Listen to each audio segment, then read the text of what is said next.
Shalom saudara, bagaimana kabarnya? Saya berharap keadaan saudara sekalian dalam keadaan sehat dan senantiasa disertai oleh Tuhan kita, Yesus Kristus. Pada bulan ini kita masih masuk pada pembahasan tentang social media is not real. Dalam tema bulan ini kita ingin sama-sama melihat bahwa social media adalah sebuah anugerah yang diberikan Tuhan kepada manusia. Dengan sosial media, manusia sangat terbantu untuk mendapatkan informasi maupun memberikan informasi. Manusia bisa dengan sangat mudah berkomunikasi dengan orang lain, dan ini bisa menjadi sarana untuk memberitakan Injil. Tetapi di dalam dunia yang sudah jatuh dalam dosa, apa yang merupakan sarana anugerah bisa dipakai oleh iblis dan keberdosaan manusia untuk menjatuhkan manusia. Tidak jarang kita melihat penipuan terjadi melalui media sosial, tidak jarang kita melihat ada konten pornografi yang dibagikan melalui media sosial, tidak jarang kita melihat sosial media itu digunakan sebagai alat untuk memuaskan berhala penerimaan dan pengakuan diri. Di tengah-tengah semua hal ini, bagaimana kita bisa tetap menggunakan sosial media sebagai sarana anugerah? Sehingga tidak tertipu oleh hal-hal yang semu atau tidak real sesuai kehendak Tuhan. Dan minggu ini kita akan merenungkan masuk ke dalam rest. Di awal dari khotbah ini saya ingin mengajukan beberapa pertanyaan. Yang pertama adalah, apakah saudara selalu tidur dengan handphone di samping saudara? Apakah saudara selalu memeriksa WA sekalipun sedang berlibur? Apakah saudara selalu melihat media sosial terlebih dahulu sebelum tidur, malam, maupun pada saat bangun pagi, pada saat berkendara, maupun pada saat ke kamar mandi? Mungkin saudara terdistrak dengan begitu banyak notifikasi yang muncul di handphone saudara, sehingga menyebabkan saudara tidak bisa beristirahat. Jika semuanya benar, maka media sosial telah menjadi berhala yang mengikat saudara. Lalu bagaimana kita menyikapi semuanya ini? Mari kita akan melihat pembahasan awal dari khotbah ini. Saya mengajak kita untuk membaca di dalam 1 Korintus pasal 6 ayat yang ke-12. Segala sesuatu halal bagiku, tetapi bukan semuanya berguna. Segala sesuatu halal bagiku, tetapi aku tidak membiarkan diriku diperhamba oleh suatu apapun.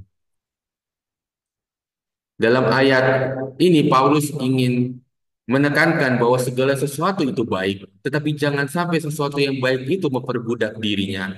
Dengan kata lain, jangan sampai media sosial yang adalah sesuatu yang baik itu malah memperbudak kita. Jangan sampai media sosial yang adalah sesuatu yang baik itu malah menjadi berhala yang mengikat kita. Saudara melihat di layar ini ada dua gambar. Nah, saudara, sekarang cukup ramai istilah fobia. Saudara juga mungkin tahu ada bermacam-macam fobia dalam dunia ini. Ada salah satu fobia yang baru muncul beberapa tahun lalu yaitu nomofobia. Apa itu nomofobia? Nomofobia adalah sindrom kegelisahan jika tidak mempunyai atau memiliki akses kepada telepon genggam. Jika seseorang tidak memegang HP-nya, maka dia akan merasa sangat tidak nyaman. Istilah nomofobia ini berasal dari bahasa Inggris, yaitu no mobile phone. Istilah ini pertama kali muncul dalam suatu penelitian tahun 2010 di Britania Raya oleh YouGov. YouGov meneliti fenomena ini dan mengambil sampel dari 2.163 pengguna telepon genggam, dan dari hasil penelitian YouGov terdapat 50% laki-laki dari 100% laki-laki dan 47% perempuan dari 100% perempuan itu cenderung merasa tidak nyaman ketika mereka kehilangan telepon genggam, kehabisan baterai, kehabisan pulsa, maupun berada di luar jaringan, baik itu jaringan telepon ataupun jaringan internet. Alasan mereka adalah mereka tidak dapat berhubungan dengan teman atau keluarga. Jika mereka tidak menggunakan telepon genggam, itu ada kekhawatiran di dalam diri mereka bahwa mereka tidak bisa berkomunikasi. Bahkan di antara mereka itu terindikasi tidak pernah mematikan telepon genggam mereka. Hari ini ketika saya mengecek media sosial, contohnya Facebook, itu sangat mudah konten-konten yang muncul di Facebook itu berbau pornografi.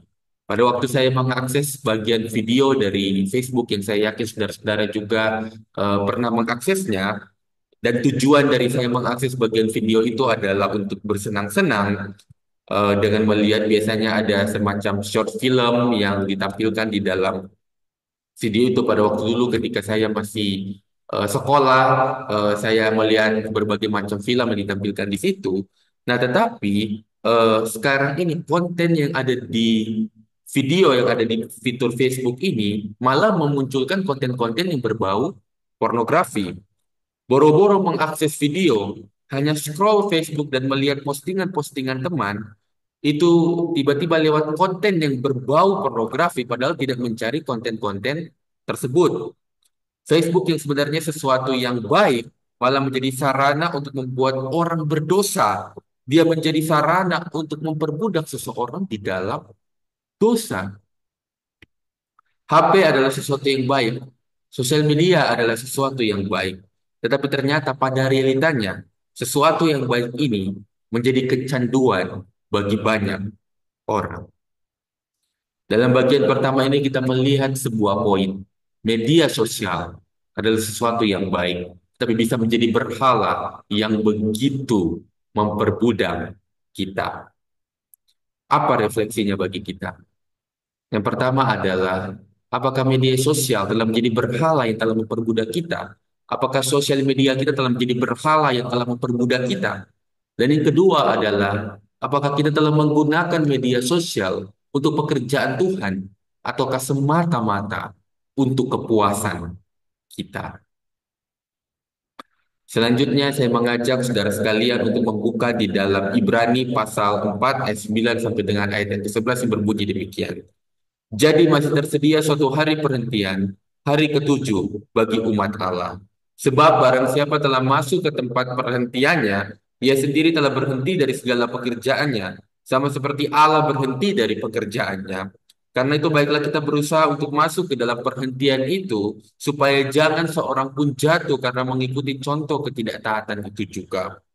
Kalau kita memperhatikan kata perhentian di dalam ayat yang ke-9, itu menggunakan kata sabatismos, maskulin nominatif tunggal yang artinya rest atau istirahat. Latar belakang dari munculnya ayat ini adalah pada saat itu orang-orang Ibrani atau orang-orang Yahudi masih hidup dengan cara lama. Mereka berusaha melakukan kebenaran untuk mendapatkan perkenanan Tuhan. Mereka berpikir ketika mereka melakukan hukum Taurat sesuai dengan tradisi mereka, maka mereka akan mendapatkan perkenanan Tuhan. Tuhan akan berkenan akan setiap ketaatan mereka. Akibat dari pemikiran ini adalah mereka mengalami restless. Mereka mengalami kekurangan di dalam istirahat mereka. Dan hal ini dikatakan dengan jelas oleh Timothy Keller. Jika Allah menciptakan kita dan kita berhutang akan segala sesuatu kepadanya, namun kita tidak hidup baginya walaupun kita menghidupi kehidupan yang baik, itu tidaklah cukup. Kita semua memiliki utang yang harus dibayar. Kita harus sadar bahwa kita adalah manusia berdosa. Dan pada waktu kita menaati hukum Taurat, kita menaatinya di dalam keberdosaan kita, sehingga kita tidak pernah bisa mencapai standarnya Allah yang adalah Maha Kudus. Padahal dengan sangat jelas dikatakan dalam Ibrani pasal 10 ayat 1 dan ayat 11 dan 12 yang berkata demikian. Di dalam hukum Taurat hanya terdapat bayangan saja dari keselamatan yang akan datang dan bukan hakikat dari keselamatan itu sendiri. Karena itu dengan korban yang sama yang setiap tahun terus-menerus dipersembahkan, hukum Taurat tidak mungkin menyempurnakan mereka yang datang mengambil bagian di dalamnya ketidaktaatan itu juga. Selanjutnya, setiap imam melakukan tiap-tiap hari pelayanannya dan berulang-ulang mempersembahkan korban yang sama sekali tidak dapat menghapuskan dosa. Tetapi ia setelah mempersembahkan hanya satu korban saja karena dosa, ia duduk untuk selama-lamanya di sebelah kanan Allah. Dalam ayat ini kita perlu memahami bahwa perjanjian lama adalah perjanjian baru yang belum disingkapkan. Dan perjanjian baru adalah perjanjian lama yang telah disingkapkan. Ayat ini menjelaskan bahwa hukum Taurat yang begitu rumit yang dilakukan dan ditaati oleh orang-orang Yahudi ternyata telah digenapi di dalam Yesus Kristus. Yesus Kristus adalah penggenapan dari perjanjian lama. Coba kalau kita memperhatikan kata duduk, itu menggunakan kata ekatisen atau auris Satu, indikatif aktif tiga tunggal yang seolah mengindikasikan bagaimana kata itu bermaksud dia dulu pernah duduk, yang mengindikasikan bahwa Yesus telah menyelesaikan tugasnya untuk menggenapi hukum Taurat sehingga dia pun akhirnya rest. Dan apa dampak dari tindakan Yesus ini? Apa dampak dari tindakan Yesus ini? Kalau kita membaca di dalam Efesus pasal 2 ayat 5b sampai dengan ayat 6 berbunyi demikian. Oleh kasih karunia kamu diselamatkan. Dan di dalam Kristus Yesus ia telah membangkitkan kita juga dan memberikan tempat bersama-sama dengan Dia di sorga. Ayat ini mengindikasikan kita yang sudah diselamatkan di dalam Kristus, kita menerima tempat bersama dengan Kristus di sorga. Ini berarti bahwa kita sudah menang di dalam Kristus. Kuasa dosa tidak berkuasa atas kita, kuasa maut tidak berkuasa atas kita. Yesus memenangkan harga diri kita. Yesus memenangkan diri kita dari dosa sehingga kita pun tidak berada, tidak diperhamba, tidak diperbudak oleh kuasa dosa. Saya ingin katakan kepada kita semua bahwa pada waktu kita menerima penebusan Kristus, maka saat itu juga kita sudah menerima kemenangan yang diterima oleh Kristus. Apa yang Kristus terima, kita pun menerimanya karena Kristus yang memenangkan dan mengambil kita dari kutuk dosa, merebut kita dari kutuk dosa. Seorang bernama Timothy Keller, saya kembali mengutip, mengatakan demikian. Menjadi Kristen berarti disatukan dengan Kristus melalui iman sehingga kebaikan karya penebusannya menjadi milik kita dan rohnya masuk ke dalam diri kita dan mulai mengubah kita menjadi serupa dengan Kristus. Semua ini memberitahu kepada kita bahwa segala sesuatu yang kita lakukan, kita memulainya dengan rest, yaitu duduk bersama dengan Kristus dan menjalankan semua aktivitas itu di dalam rest yang telah dianugerahkan oleh Kristus itu. Jadi pada waktu kita berdoa, pada waktu kita melakukan segala sesuatu, pada waktu kita mengerjakan setiap pekerjaan Tuhan, kita tahu bahwa Yesus telah menyuruh kita untuk duduk bersama-sama dengan Dia dan kita menjalankan seluruh tugas dan pekerjaannya di dalam rest yang telah diberikan oleh Tuhan.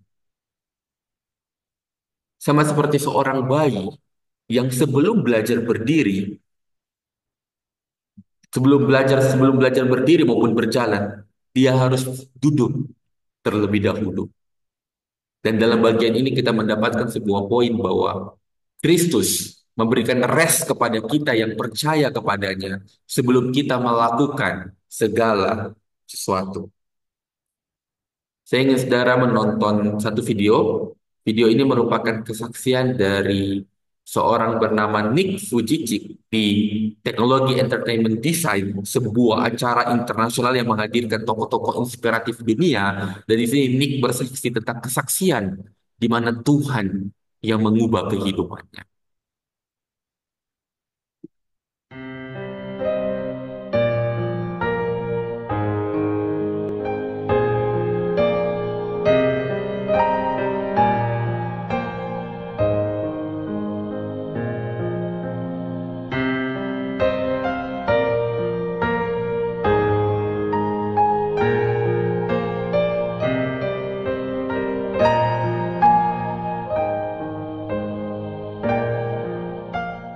Especially in the early years of school, a lot of kids would come up to me and tease me. Nick, you're not good enough. Nick, just give up. Nick, you're never going to get a job. You won't get married. You can't even hold your wife's hand. What kind of a father are you going to be if you can't even pick up your kids when they're crying? You're alone. Sure, your parents hug you, but their hugs can't heal you. Just give up. Just give up. Just give up. Just give up. Just give up. The title of the message that I've been given is Transforming the Walls into Doors. The line that I like to use is changing obstacles into opportunities. I know that there are 1 billion people going hungry today. I know that this year 1 million people will commit suicide. I know today there are 120 million slaves. And I've met sex slaves, and I've seen the top of the pyramid as far as business and met the billionaires. I've met bankers, and I've also met orphans. We're all looking for something. We're all looking for hope, just because you were born with hope. No, we're born with pain. We're born and live through difficulties. And in our life, my parents always taught me that even though we don't know why I was born this way, that we have a choice. Either to be angry for what we don't have, or be thankful for what we do have. And the world is a hurting place, and the world needs hope, and the world needs love. Without hope, we feel like, why are we here? At age 8, I thought that I should commit suicide. At age 10, tried to drown myself in 6 inches or 15 centimeters of water. In my home, I told my dad I just wanted to relax. But really, I wanted to end my life. I had enough. Why? Because I didn't have hope. I thought I didn't have hope. Today you can see that I had hope. I have been speaking at 5 congresses. I've met 7 presidents all around the world. My largest crowd was 110,000. I have 30,000 invitations for me to speak. And I've spoken to 4.5 million people face to face. In the last 48 hours here in Serbia, we've reached 5 million through media. I have 2 organizations. I have a non-profit organization and I have a for-profit. I've got a gorgeous wife, and I don't need hands to hold her hand. I only want to hold her heart. And how am I going to hug my kids? So many kids, they come up to me. It's amazing. They put their hands behind their back and hug me with their neck. And I've realized in life, even the worst parts of my life can be turned into good. And they're even more special. The greatest 2 days in anyone's life. The day you were born and the day you knew why. There's a greater purpose for my life. I am here for a reason. Sure, I didn't get a miracle. But I realized something. If God doesn't change my circumstance, He's going to use my life to be a miracle for someone else. When you don't get a miracle, you can still be a miracle for someone else. Dalam video kesaksian Nick Vujicic, kita melihat bagaimana Nick yang awalnya pengen bunuh diri dan berkali-kali melakukan tindakan tersebut, akhirnya sadar bahwa Tuhan punya maksud di dalam kehidupannya. Nick mengalami Tuhan dalam kehidupannya, sehingga dia pun memulai hidupnya di dalam Tuhan. Orang awalnya yang begitu khawatir dalam hidupnya, kini menjadi orang yang begitu confident ketika Injil hidup di dalam hatinya. Mungkin kita khawatir ketika kita tidak memegang HP kita. Mungkin kita khawatir ketika tidak mengakses media sosial kita. Kita takut ada sesuatu yang penting yang akan kita lewatkan. Kita takut bosan. Ada banyak hal yang membuat kita takut dan khawatir sehingga hidup kita menjadi tidak nyaman dan dihantui dengan berbagai macam ketakutan. Saya ingin katakan kepada kita semua bahwa Injil memberitahu kepada kita bahwa ketika Yesus hidup di dalam dirimu, maka engkau akan mengalami rest di dalam Dia. Ketika engkau menerima penebusan Yesus, maka detik itu juga Yesus mengajakmu bersama-sama duduk dengannya. Dan harga untuk anugerah itu adalah kematiannya di atas salib. Yesus rela mengalami kekhawatiran yang luar biasa pada waktu dia berada di Taman Getsemani. Bahkan di dalam sejarah dicatat bahwa keringatnya, bahwa peluhnya itu berdarah. Karena dia akan menjalani hukuman salib. Dan yang paling mengerikan baginya adalah dia akan terpisah dari Bapa pribadi yang paling dikasihinya demi untuk menyelamatkan kita. Yesus mengalami kekhawatiran yang luar biasa supaya kita menerima rest di dalam Dia. Apa refleksinya bagi kita? Apakah kita telah menyadari bahwa penebusan Yesus Kristus telah memberikan kepada kita rest yang sejati? Apakah kita sadar bahwa penebusan Yesus Kristus itu membuat kita mengalami kenyamanan, membuat kita mengalami keamanan yang luar biasa di dalam hidup kita. Kita mengalami rest yang luar biasa di dalam kehidupan kita. Dan yang kedua adalah, apakah kita telah menjalani kehidupan ini di dalam rasa syukur kepada Kristus yang telah memberikan rest yang sejati kepada kita? Apakah kita selalu bersyukur karena Allah telah mati bagi kita dan menganugerahkan sebuah anugerah yang tidak ternilai itu duduk bersama-sama dengan Dia? Dan yang ketiga adalah, apakah kita telah senantiasa menghidupi kehidupan yang mencerminkan rest di dalam Kristus? Apakah hidup kita, apakah kita menjalani hidup ini seperti berpagangan kepada Kristus yang telah memenangkan semuanya dan memberikan rest, yang berkata kepada kita, duduklah bersama-sama dengan aku. Kiranya Injil Yesus Kristus yang menjadi rest yang sejati dalam kehidupan saudara maupun di dalam saudara melakukan segala sesuatu. Soli Deo Gloria. Amin.